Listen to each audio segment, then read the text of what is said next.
جی، پاکستان تحریک انصاف کا احتجاجی قافلہ اسلام آباد میں داخل ہو چکا ہے اور اطلاعات یہ موصول ہو رہی ہیں کہ جو احتجاجی قافلہ ہے وہ اس وقت ڈی چوک کے بالکل ہی جو ہے قریب پہنچ چکا ہے۔ چائنا چوک کے قریب جو ہے اس وقت احتجاجی قافلہ جو ہے وہ پہنچ چکا ہے، اور جو انتظامیہ ہے، جو اسلام آباد پولیس ہے، پاک رینجرز، ان کی طرف سے جو ہے آنسو گیس شیل کیے جا رہے ہیں تاکہ جو مظاہرین ہیں، جو پی ٹی آئی کے کارکنان ہیں، انہیں ڈی چوک کی جانب جو ہے بڑھنے سے روکا جائے۔ تاہم ڈی چوک کے اطراف میں جو ہے سیکورٹی بھی مزید سخت کر دی گئی ہے۔ اب سے کچھ ٹائم قبل آئی جی اسلام آباد وزیر داخلہ محسن نقوی نے جو ہے ڈی چوک پہ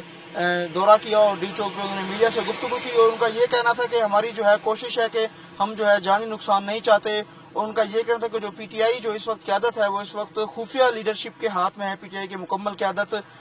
تاہم اگر ڈی چوک کی بات کی جائے تو ڈی چوک پہ جو ہے اس وقت پاک فوج نے جو ہے مکمل طور پر جو ہے محاذ سنبھال لیا ہے۔ پاک فوج جو ہے اس وقت ڈی چوک پر تعینات کر دی گئی ہے، اور اسلام آباد کی اگر اوور سچویشن کی بات کی جائے تو اسلام آباد میں جو کاروبار زندگی ہے وہ اس وقت معطل ہے، شہریوں کو کافی مشکلات کا سامنا کرنا پڑ رہا ہے۔ اسی طرح جو بزنس سینٹر ہیں اسلام آباد کے، جو بزنس کمیونٹی ہے، ان کو بھی کافی مشکلات کا سامنا کرنا پڑ رہا ہے، اور اس وقت جو اسلام آباد میں جو شہری ہیں اس وقت ان کو جو ہے شدید مشکلات ہیں۔ جی